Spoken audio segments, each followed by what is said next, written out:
Now, mates, lend an ear. Hear us now. Captain Franz at the helm, so steer. Gather round the partnership's deck. Scripts command. Tales from the leaders of the partnership train. So we chant by the podcast glow. Through wearable seats to boxes flow.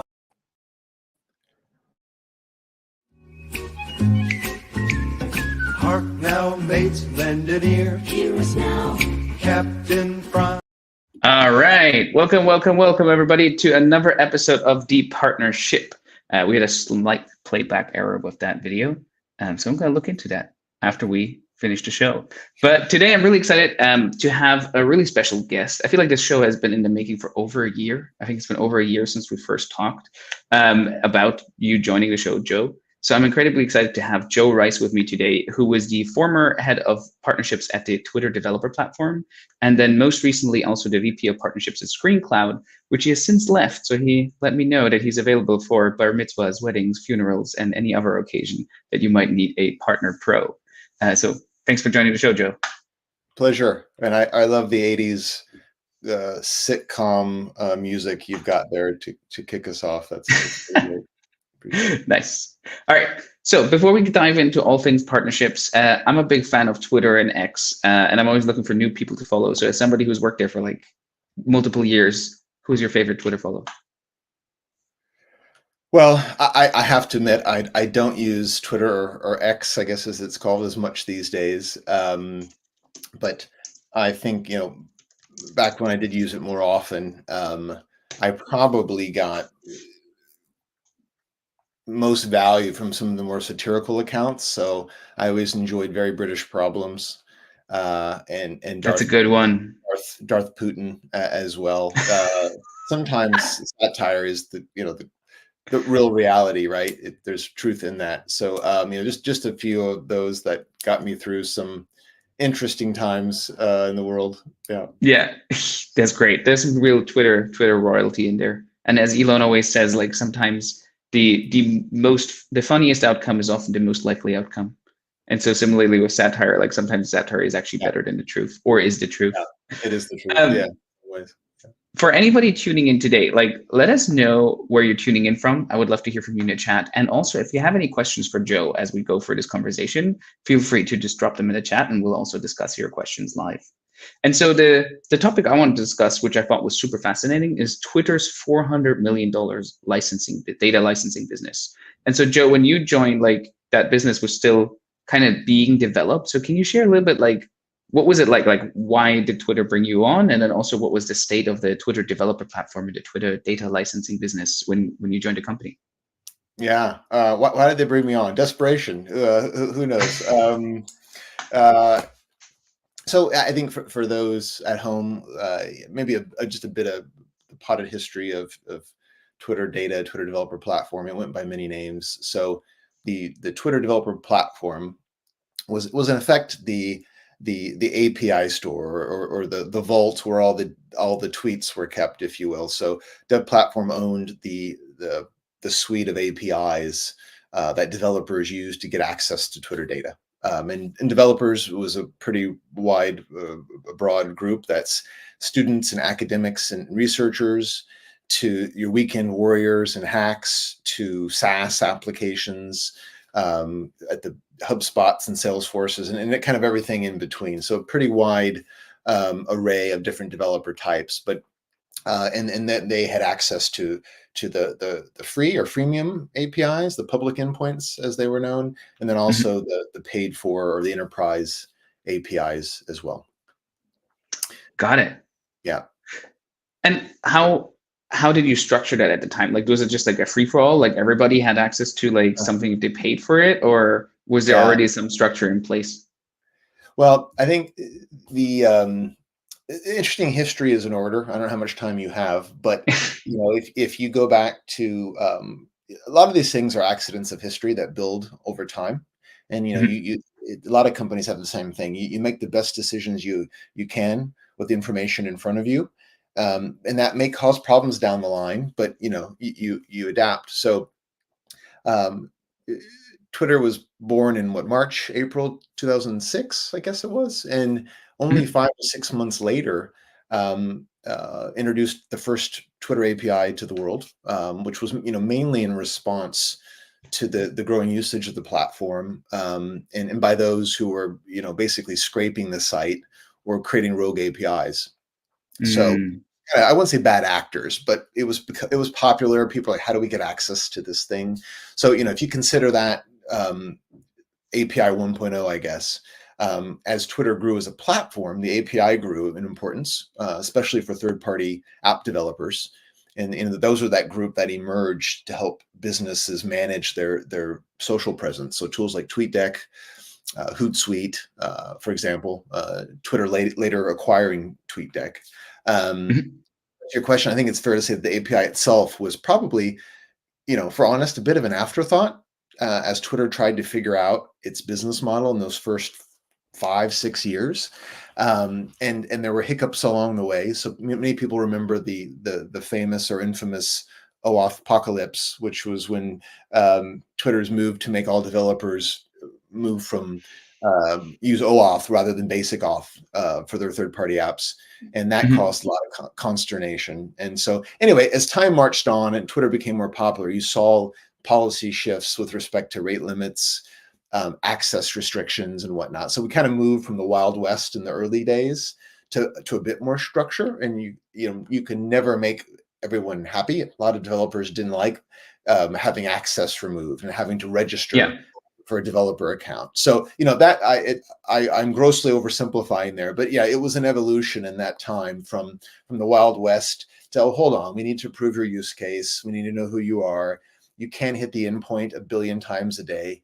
So I mean, I think my summary is always, I think that the biggest challenge in the early days was just having a consistent vision, or a vision at all, if I'm very honest, for the developer platform and how developers can build on Twitter.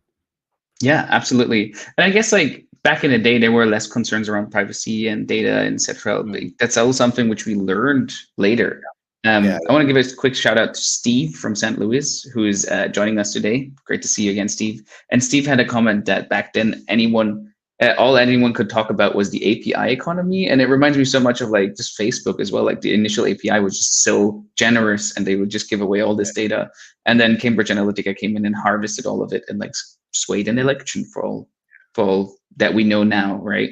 And so these were like some of the unintended consequences. So it makes sense that you want to have OAuth, you want to know who these people are, you want to rate limit them, etc. So there definitely needed to be some constraints in place. Yeah. Sure. With regards to like the business model, like it seems like like Twitter was really popular and there were a lot of people building like apps on top of Twitter and on top of the API. Like, how did you validate demand for the Twitter data, but also like validate demand that this is something you can charge for? Yeah, that's a tough one. I mean, I think ultimately the demand, the demand is driven by the quality of the platform, and developers want to get access to the tweets, which was mainly what we were serving, right? Is Twitter tweet data, some user data as well, but mainly Twitter data, tweets, if you will, in a kind of raw JSON format. But developers want to get access, and I should say developers, and by extension, their customers want to get access to these tweets because they have value, right? They're insightful and they solve or serve a variety of use cases. So that that drives interest, and as the quality and the size of the conversation decays, what you see is that the value there decays as well. And I think sadly that's kind of what you're seeing today to a certain extent, right? But so they that's the underpinning of that, I guess, that kind of network effect in a sense. Good quality conversation, breadth and depth drives in developers who want to build on top of that data and learn from it. In terms of, sorry, what was the second point? It was around the value, the pricing. It was around just like understanding like the willingness to pay, because I feel like it's kind of easy. Like I played around with the Twitter API at the time and just kind of like building mini apps for myself or embedding it onto my website and so forth, right? But how do you like figure out that this is something you want to monetize, right? Yeah. Well, I think so. I mean, quite honestly, some of it of that ability to charge was the leverage that Twitter had on certain tools that were wholly reliant on it.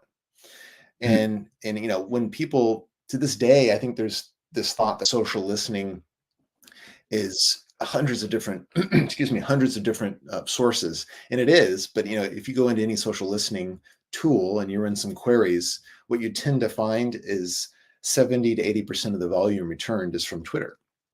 Now that may have Mm. changed since I've been involved, but that's because of the openness of Twitter, quite frankly. And so yes, there are blogs and forums and Reddit and some other great sources, but back in the day, Twitter was the lion's share of that. So social listening really was Twitter listening in many ways. I'm not suggesting that's necessarily a good thing. I think diversity of source is important, but because Twitter was such an important part of listening, it had more leverage to charge. So when you had tools, in a sense, solely built on Twitter data, Twitter had more leverage. Whereas in customer service, for example, different use case, there are a lot of different forums and ways to engage with people. We Mhm. didn't have as much leverage to charge. And of course, there's always that good question of, well, hold on, if people are mentioning me at name my brand, I should be able to at least respond to that, right? In a authenticate into a tool, a platform of my platform's the wrong word, a solution of my choice, and respond to those things. So I think Yeah. what we learned over time was that there were some use cases that we had the ability to charge more for than others. Got it. And I guess when it comes to the topic of use cases, like the one we immediately think about is like the TweetDeck use case. Like somebody ingests tweets from the API Mm, and then just displays them all next to each other, displays them on the website, etc. But what you yeah. just mentioned is that there are so many more, right? Like there's social listening, which is not just about like certain tweets or an account, but it's also about like keywords, hashtags, and so forth. There's posting, there's engaging, there's commenting. There are a bunch of different ways to use the API as well. So I'm curious, like, as you were growing this business, like, how did you educate customers on all these use cases? Yeah.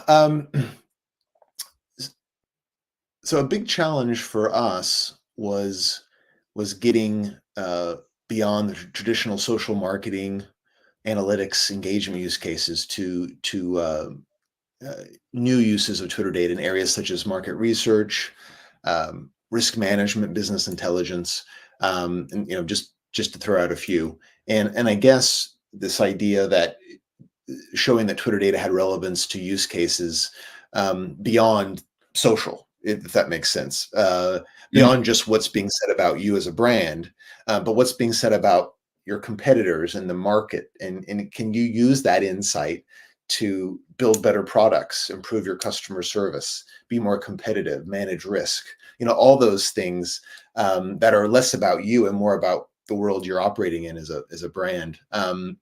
But we also had kind of a chicken and egg problem in that we needed to kind of entice developers in some of these areas to want to ingest Twitter data and have play and understand, is this providing an additional layer of insight to what we already have. So in market research, for Mm. example, a lot of market research tools are very much based on solicited feedback.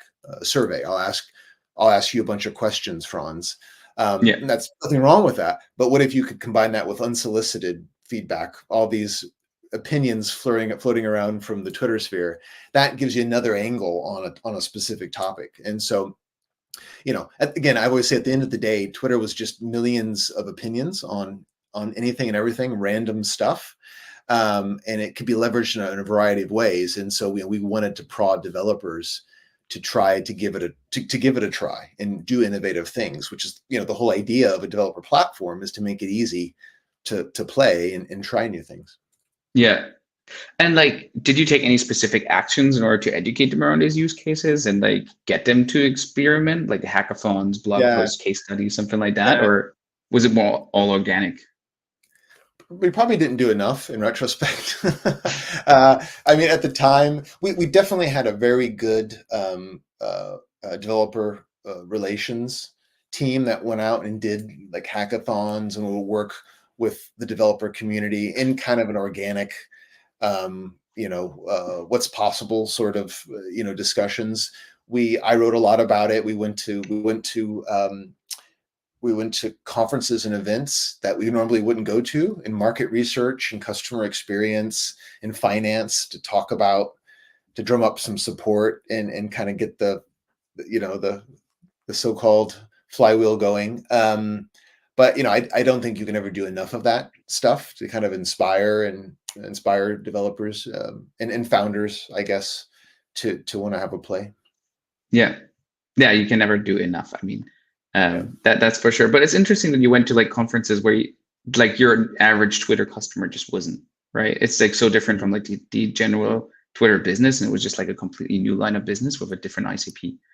I mean, you could think about it as just, we have a 500 million at the time. There was give or take 500 million tweets a day on just about every topic, and so the question is, what could you do with that insight?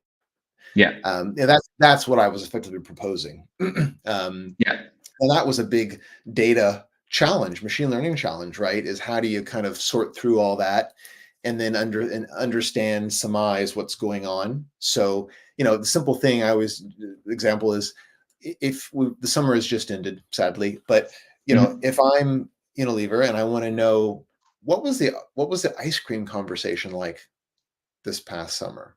It's a very broad question, but a really interesting one, right?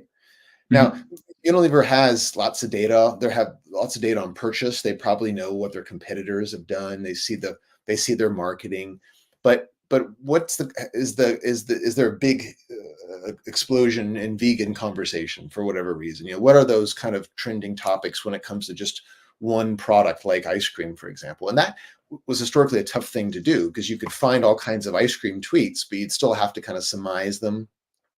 I do think now, with the ability to fine tune LLMs, that we might find that it's social listening might actually find its place now, because before, you relied on a social analyst to kind of connect the dots with really high level metrics like sentiment and emotion. But now, you can throw 1 million tweets about ice cream into the machine, and it'll come out and say, well, 3 main themes have emerged in the last 3 months, and da da da da da da. So that's amazing, right? And that's exactly what they should be doing, to analyze that conversation.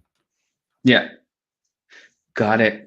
I mean, like that's such fascinating data, and like if you think about it, like the way people normally collect it is that they would hire consultants who then go out and like run surveys and like meet people and try to find a representative sample, and it's just so much effort and so expensive, and like instead it's all just served to you on a silver platter. So I think then a really interesting question is just around pricing. Like that data is probably worth a lot to people, and you might need to figure out like how much is it worth to them in a way that they still want to like engage with you while feeling like you're not left behind. And I think Twitter is a great example here, because that debate around how much it is worth sparked like a really, really big news story last year when Twitter started raising its prices and like started raising it to like millions of dollars, and like the minimum tier was I think like 50,000 a month or something like that, just to access the API, right? And like some people like obviously thought it was outrageous, and it killed a bunch of like free products, right? Like TweetDeck style applications. But at the same time, like if you're going after the market research, or like that might actually be like a valid thing. Like $50,000 is probably not that much to them if they get like those great insights, right? So how do you think about pricing, and how do you think about that price change last year?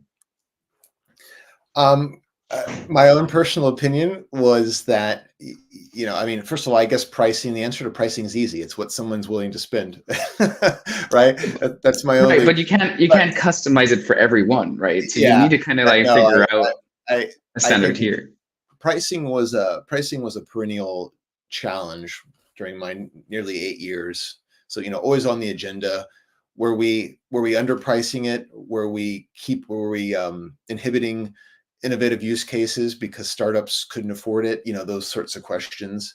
And I think, interestingly, rightly or wrongly, there was an evolution. We started off very much with consumption-based pricing when I joined in 2015. So it was based on specific APIs and the number of requests. you were making and the volume of data returned, at least as I remember it. And then we moved on, to this idea of packages based on your use case, because we had I won't bore you, but we had a suite of APIs, real time, historic, some other compliance, and so we kind of packaged things based on listening use case, a customer care use case, that sort of thing, and that I think that seemed to make sense.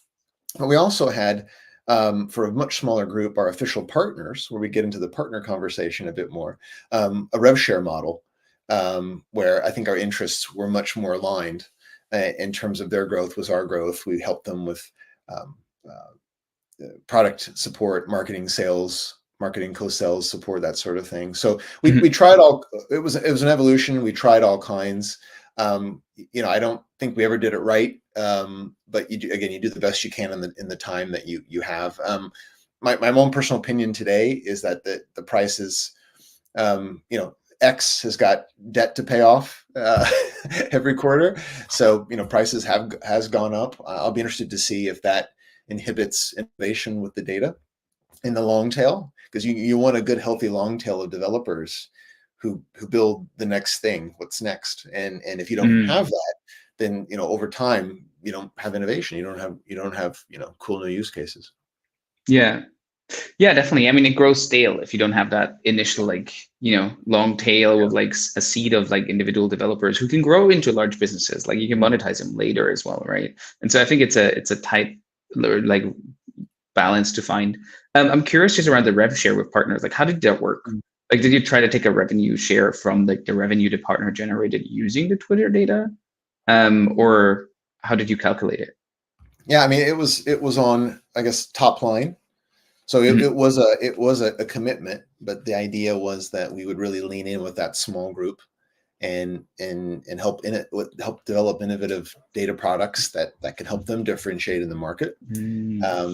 Do a lot of co-marketing and events, and then some co-selling and sending them leads and new business, connecting them to Twitter's advertisers as well. Got it.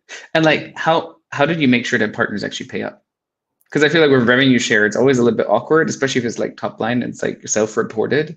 How do you make sure that there's no funny business going on? These were, I mean, if you go to, you can see who those RevShare partners are today, official partners. Those are, some of them are publicly traded businesses, very reputable.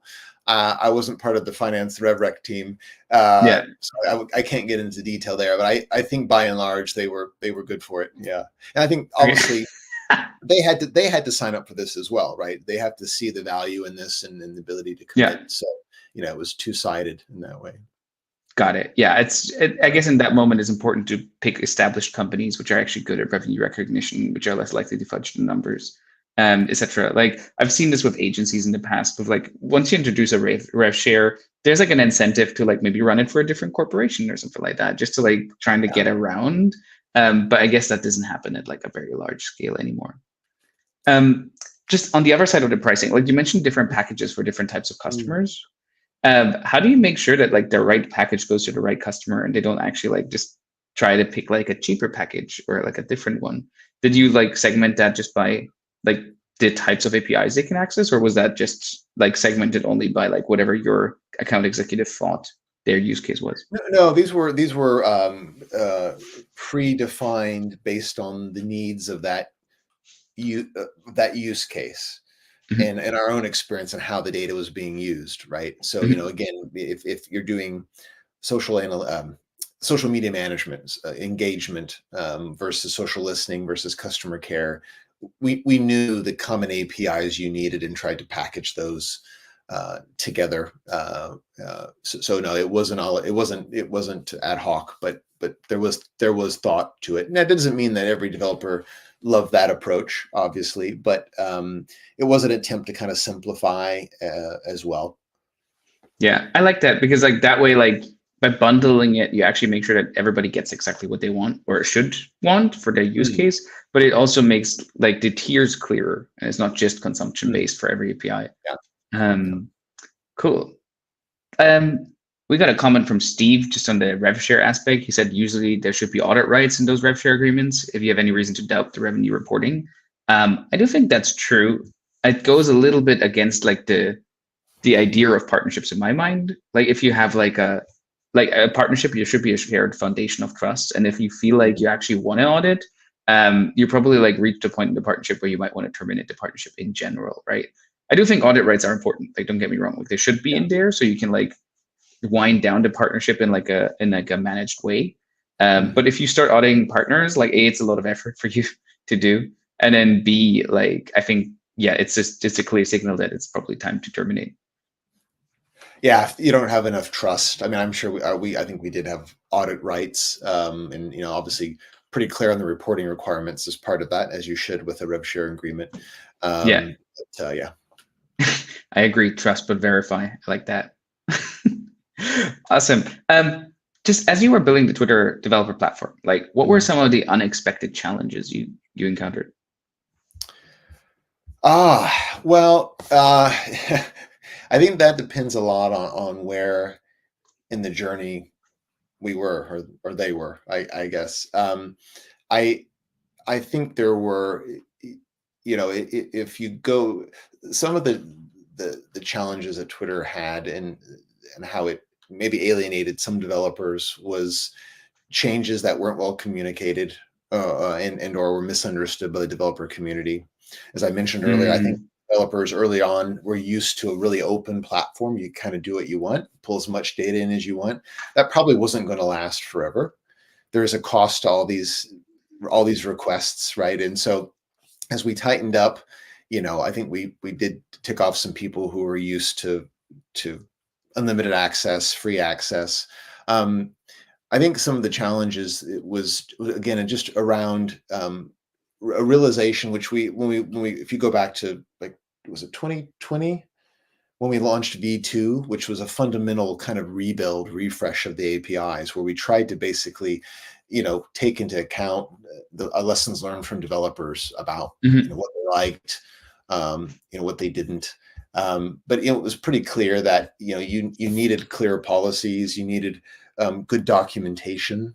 There's the hygiene factors, I guess, were always important. So clear documentation, clear rules, support. So we had a community forum, and our DevRel team was always amazing at jumping in there and supporting developers who are at various stages of their efforts with Twitter data.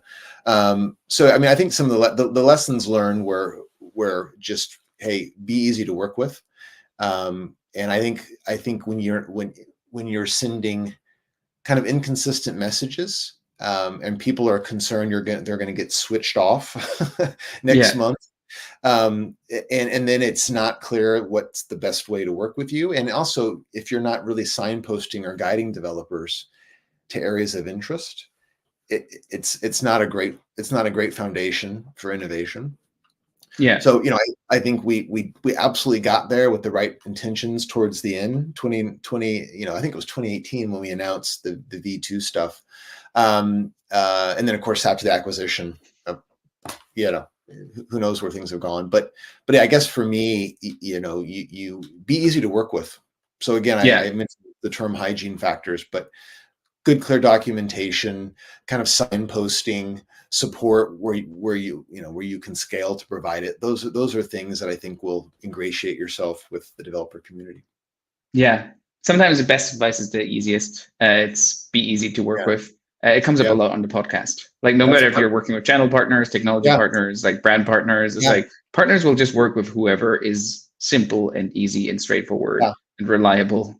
Yeah. I was going to say that's the huge part of the partner world, which you and I know well, is that it's good to have a good product, but it also is good to be easy to work with, not be an asshole, be responsive, collaborative, those things which sometimes get forgotten. Yeah, absolutely. We only have like a minute left, and I want to make sure you get back because I know it's late for you in the UK. So I have a question. How does all that tie back to startups? Like, Twitter is a huge company. It's like, multiple $1 billion in revenue, billions of users, etc. Like, how can startups like apply these lessons to their own efforts when they like build out a developer platform or an API, like a partner program around the API? Yeah, I mean, that's a tough one. I think there are very few platforms out there if you really think about it. I know that term's used a lot, but most SaaS companies are not platforms in the way that Google or Apple or Twitter or Shopify or HubSpot are. I guess, on the API question is just, in a sense, being clear about what the API is trying to achieve and how other products complement your product. And, do you need the API? I mean, are customers asking for it? Usually, when it comes to product partnerships and integrations, the customer really should drive that, believe it or not. You might have some inclination as to, but if the customers aren't asking for it, it's probably not going to be used. And I've heard many situations where the integrations were built and never used, right? So, Yeah. I mean, I guess the most basic with a minute left is just, don't go off and build a lot of stuff. Have your customers guide you when it comes to product partnerships. And if those integrations are then getting used, it's much easier for the partner folk to work with each other to drive more customer success, go out and get new business because of the partnership, those sorts of things. Yeah, 100%. It's actually one of the key lessons in the book on partnerships as well, which came out last month, by the way. If you haven't gotten it yet, like the book on partnerships, available on Amazon. But there, yeah, I like one of the points we make in the book, like it's actually from Nelson Wang, like who heads up partnerships at Airtable, and he has a framework called the 4 C's of partnerships, and they're like customers is like the most important. Because if you don't have shared customers, like you're approaching it from like a build it and they will come approach, and that never works. And so then the partner and you both spend so much effort, and then nobody's using it, and then immediately like the whole thing just kind of fizzles out. Like it's really difficult to kickstart a partnership without any kind of overlapping customer base. Yeah, and I always say, tell me your customers, and I'll tell you your partners, because I think your ideal partner profile really should be guided by your ideal customer profile and the tools they use and how they procure tech and the service partners they use. And it's a Venn diagram. And if you're going off bringing random things into the picture, it's probably going to be a hard slog. Yeah, tell me your customers, and I will tell you your partners. That's a great soundbite to end the show with. Soundbite. There you go. You can edit that into your 80s sitcom. Yes, we'll put that on LinkedIn afterwards. But yeah, Joe, I don't want to keep you any longer. Thanks so much for taking the time today. I really appreciate you coming onto the show and talking about like the whole journey you went through with Twitter, and then also after Twitter, what you've seen there. And then to everybody who watched today, Steve and everybody else, thanks so much for joining live. Really appreciate it. And we will be back in 2 weeks with another episode of The Partnership. See you then. Hark now, mates, lend an ear. Hear us now. Captain Franz at the helm, so steer. Gather round the partnership's deck. Scripts command. Tales from the leaders of the partnership train. So we chant by the podcast glow. Through veritable seas to boxes flow. Dar-o-die, hoist the sail.